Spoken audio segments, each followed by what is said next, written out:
Selamat malam, Bapak Ibu sekalian. Pada malam ini saya akan sharing informasi mengenai IPO Hunter PT Jantra Grupo Indonesia Tbk ya, kodenya KAKI, KAQI ya. Sebelumnya saya ucapkan banyak terima kasih atas partisipasinya pada acara malam ini. Seperti biasa, untuk sharing IPO Hunter ini saya bagi dengan tiga bagian. Yang pertama adalah detail IPO ya. Jadi PT Jantra Grupo Indonesia ini bergerak dalam bidang bengkel mobil ya, secara sekilas. Masa penawaran umum jadwal sementara 4 sampai 6 Maret 2025, listing di Bursa Efek Indonesia 10 Maret 2025. Sebagai penjamin pelaksana emisi efek adalah RHB ya, dengan full komitmen. Jumlah lembar saham yang akan ditawarkan adalah sebanyak 450 juta lembar atau mewakili 21,68% dari jumlah saham yang ada. Nominal Rp25 per lembar, harga penawaran 100 sampai Rp120 per lembar, sehingga maksimal dana yang akan diraup sebanyak 54 miliar lembar. Saham yang ditawarkan ini adalah saham baru ya. Jadi ini sentimennya tidak negatif, netral ya, karena tidak ada saham divestasi. Kalau ada saham divestasi, artinya pemegang saham pendiri mengurangi jumlah kepemilikan ya. Ini kurang bagus ya sentimennya. Sebagai pemegang saham pengendali adalah PT Tahta Kertajaya Indonesia. Ya, sebelum IPO dia menguasai 99%. Sisanya dimiliki oleh Jantra Al Rasyid sama Pak Imam Sujono. Pak Imam adalah bapak, Jantra ini adalah anak. Ya, setelah IPO masuk masyarakat ya sewakili 21,6784%. PT Tata Kertajaya Indonesia menjadi 78,3%. Ya. Rencana penggunaan dana Bapak Ibu sekalian. 77% ini untuk capek ya. Jadi ini sentimennya bagus, tidak untuk bayar utang, tapi untuk pengembangan usaha. Ya, dari 77% ini sebesar 45% atau 20 miliar rupiah ini untuk membeli lahan ya seluas 2.000 meter persegi di Jakarta Selatan, Bona Indah. Ya, dari pemilik tidak ada hubungan afiliasi. Jadi ini netral ya. Kalau ada afiliasi bisa dipertanyakan kemungkinan markup ya. Kemudian dari 77 itu tadi 45 kemudian dibagi 32%, ya 32%. Ini untuk pembukaan 5 cabang bengkel baru ya yang terletak di Kota Bandung, Bekasi, Surabaya dan Semarang. Kemudian dari itu setelah 77 itu ada 7% ini untuk OPEC ya, untuk kegiatan operasional ya. Sekali lagi tidak untuk bayar utang ya. Kemudian sisanya tadi kan 77 ya. 77 ditambah 7 ya, ditambah 7 kan berarti kan 84, sisanya 16% ini untuk memberi pinjaman kepada perusahaan anak. Jadi PT Jantra Nikaki mempunyai 9 anak perusahaan yang baru diakuisisi awal 2023. Ya, nanti Bapak Ibu lihat total aset omset dari 22 ke 23 itu melonjak tajam ini karena ada akuisisi. Ya, jadi dana IPO ini sebagian 16% untuk memberi pinjaman pada semua anak usaha itu. Ya, dikenakan bunga 3,75% per tahun dengan tenor 5 tahun. Dana pinjaman ini oleh 9 anak perusahaan itu digunakan untuk CAPEX dan OPEX ya. Jadi sekali lagi all in all tidak ada untuk bayar utang ya. Jadi penggunaan dana ini cukup positif ya. Setiap anak perusahaan satu PT itu membawai satu kota ya. Jadi kalau di Tangerang itu PT sendiri ya, Semarang PT sendiri. Seperti itu dia model bisnisnya ya, Bapak Ibu ya. Ini adalah detail IPO ya. Ini adalah detail IPO-nya ya. Kemudian kita pindah ke fundamental ya. Ya, jadi perusahaan ini tuh adalah bengkel mobil ya. Jadi otomatis eh, pesaingnya itu ya adalah ya seperti Astra, Indomobil, ya Suzuki, Daihatsu, jadi cukup ketat ya. Mereka kan sudah terintegrasi dengan penjualan mobil. Kalau ini nggak ada penjualan mobil, ya Bapak Ibu ya. Nah, ini adalah Perseroan didirikan tahun 2017 ya oleh Bapak Imam. Bapak Imam dulu itu adalah mekanik ya, mekanik di bengkel ya. Itu pengalaman sudah cukup banyak sekitar 20 tahunan ya. Kemudian dia mendirikan usaha. Kemudian berikutnya jadi Pak Imam ini memiliki pengalaman 24 tahun ya. Jadi dia di mekanik sebuah bengkel besar di Jakarta Selatan. Ya, kemudian dia membangun usaha sendiri yaitu Jantra Kaki-Kaki. Ya, awalnya 3 karyawan tahun 2000. Saat ini karyawannya menjadi 430 orang ya. Jadi pertumbuhan yang sangat fantastis ya. Jadi spesialisnya kaki itu ada di perbaikan kaki-kaki mobil. Ya, nanti saya jelaskan ya. Kaki-kaki mobil itu apa sih? Ya, kaki-kaki mobil itu Bapak Ibu sekalian itu bagian yang berada di bawahnya mobil. Sangat kepingin tahu. Jadi kaki-kaki mobil itu ada beberapa bagian. Yang pertama adalah roda dan ban mobil. Kemudian shockbreaker, ya, suspensi. Kemudian ada ball joint. Ya, kalau mungkin yang bapak-bapak mungkin sudah kenal ya, mungkin yang ibu-ibu nggak tahu. Kemudian bagian berikutnya adalah bushing, kemudian tie rod, bearing atau lahir, support shockbreaker, stabilizer, lower arm. Ya, itu adalah bagian-bagian dari kaki-kaki mobil. Ya, kemudian saya kembali lagi ke saya harus scroll down ini. Ya, Eh, kaki ini sudah memiliki ISO, sertifikat ISO 9001 tahun 2015 yang didapat tahun 2023. Ya.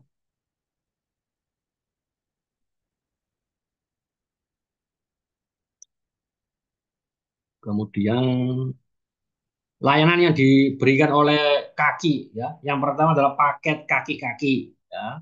Kedua paket EPS atau rack steer. Kemudian paket shock breaker, ya. Kemudian paket bubut disc brake, ya. Kemudian paket spurring and balancing. Ini Bapak Ibu mungkin sudah ngerti ya untuk ban itu ya supaya presisi. Finish balance, kemudian kampas rem. Ya ini semua kan ini semua berkaitan dengan roda-roda itu ya. Bearing roda, shaking mesin dan spare part ya. Jadi dia juga jual spare part ya selain jasa perbaikan ya. PT KK ini juga dalam hal penjualan dia juga mempunyai aplikasi Bapak Ibu namanya aplikasi Jantra Royal ya. Jadi ini adalah memudahkan customer untuk menghubungi bengkel, membuat reservasi online, dapat kupon, kartu anggota dan lain-lain. Ya, Jantra Royal ya di Google Play atau di Apple Store ya. Jadi saat ini bengkel yang dipunyai oleh Perseroan itu ada 10 di Tangerang Selatan dan PIK 2, Jakarta, Cirebon, Semarang, Solo, Jogja, Sidoarjo, Kediri, Malang, dan Bali. Ya, Surabaya nanti didirikan tahun ini lewat dana IPO. Ya. Kemudian saya jelaskan lagi penjualan perseroan dan anak perusahaan berdasarkan kelompok produk. Ya. Jadi yang tadi yang saya bilang ada paket-paket itu dari semua paket yang diberikan itu ada dua segmen yang paling utama sumber pendapatan utama dari kaki adalah paket kaki-kaki dan spare part. Yang lain tuh nggak dominan ya. Jadi dia memang spesialis di kaki-kaki ya. Faktor utama dari bisnis ini adalah persaingan. Ya, seperti yang saya bilang tadi, dia berhadapan dengan Astra, Indomobil, Suzuki, ya, Daihatsu dan sebagainya. Ya, sebagai pemegang saham pengendali adalah Pak Imam Sujono. Ya, beliau sebagai direktur utama. Anaknya Jantra itu dipasang di komisaris utama. Ya, itu adalah hubungan kekeluargaan dari manajemen. Yang lain tidak ada hubungan kekeluargaan, semuanya pihak ketiga independen. Ya, Pak Chandra sebagai komut usianya 24 tahun, ini pasti ya kerean saja titipan dari ayahnya. Komisaris independen Pak Beni Hendrawan umur 53 tahun, ya ini independen pihak ketiga, kebanyakan orang nggak terlalu dilihat karena dia tidak punya suara. Ya, direktur utama adalah Pak Imam Sujono. Ya, ini adalah orang penting di kaki ini, usianya 48 tahun, masih muda. Ya, Pak Imam Sujono. Kemudian direktur keuangan Pak Dodon. Ya, Tri Kuswardana, umur 64 tahun, ini juga pengalaman kerjanya cukup bagus sekali. Ya, dia pengalaman kerja di PTPN, ya, Perkebunan Nusantara Persero, ya, punya negara, ya. Kemudian sekali lagi saya cerita bahwa total aset perusahaan ini per 2022 itu hanya 16 miliar. Tetapi setelah awal tahun 2023 akuisisi 9 perusahaan, asetnya melonjak jadi 66 miliar rupiah. Ya, per Agustus 2024 tumbuh menjadi 74 miliar rupiah. Jadi naiknya nggak banyak, cuma 9 miliar, ya, dalam waktu 8 bulan. Ya, jadi kenaikan lonjak tajam itu ya dari 2022 ke 2023, ya. Dan ini tidak bisa berlanjut ke 2025, 2026, ya. Tinggal pengembangan saja dari anak-anak usaha itu, ya, Bapak Ibu sekalian. Kemudian di sini untuk pendapatan, ya, 2022 7 miliar, 2023 50 miliar, naik hampir 7 kali lipat. Ya, laba kotor juga naik dari 5 miliar menjadi 39 miliar. Laba usaha juga naik dari 1,4 miliar menjadi 12 miliar, naik hampir 10 kali lipat, ya, laba usahanya. Tetapi kalau kita lihat dari laba bersihnya, ini naiknya cuma sedikit, dari 800 juta menjadi 1 miliar. Karena dia ada biaya, yaitu dampak penyesuaian pro forma dari transaksi kombinasi bisnis entitas pengendali, yaitu akuisisi itu. Muncul biaya itu 9 miliar. Ya, cukup fantastis ini. Ya, laba sebelum pajak saja dia itu 12 miliar. Kena ini apa one time loss ini 9 miliar, habis laba bersihnya. Ya. Dan ini one time loss ini tidak akan keluar lagi di tahun 2024, sehingga kalau kita lihat per Agustus 2023 ke 2024, ya, untuk omsetnya cuma naik moderat dari 34 miliar ke 39 miliar, ya, normal, normalize. Laba kotor dari 27 miliar ke 30 miliar, normalize. Laba usaha justru turun sedikit dari 10 miliar jadi 8 miliar, ya, normal, ya, nggak ada lonjakan drastis.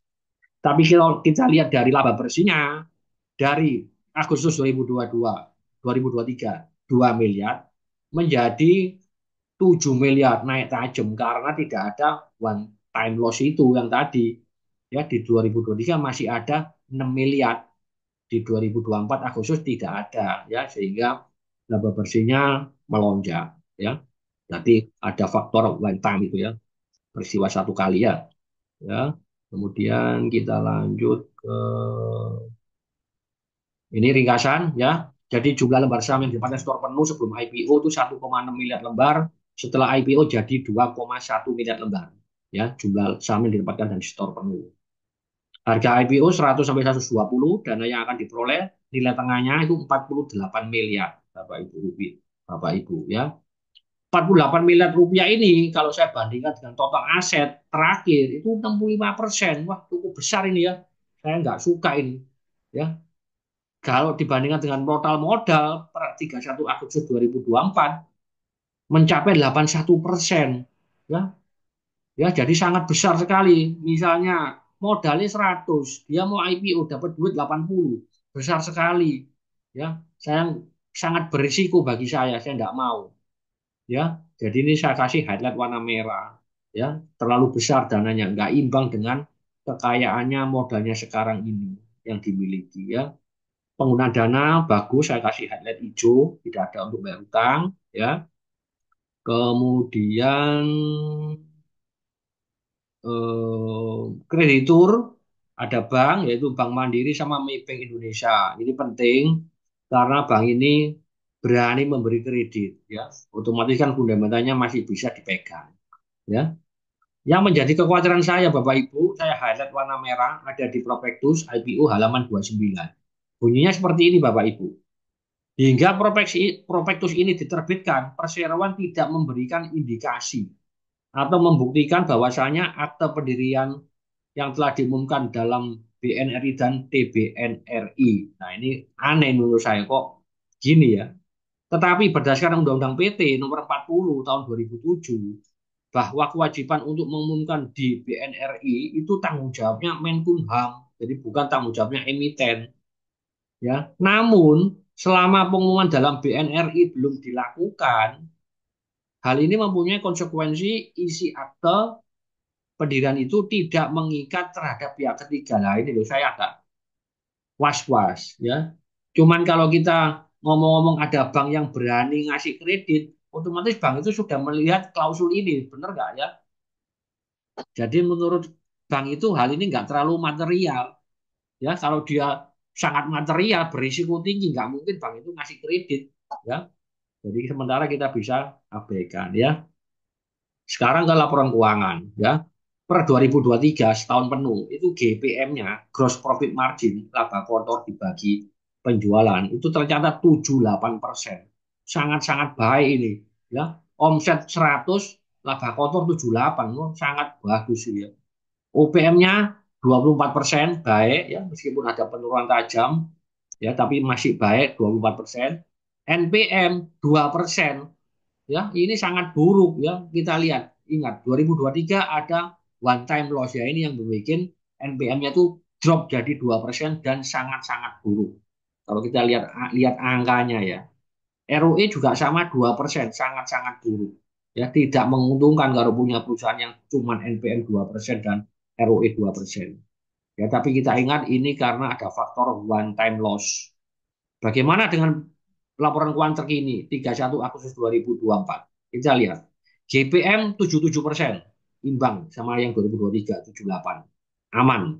OPM 21%, aman ya, 2023 24%.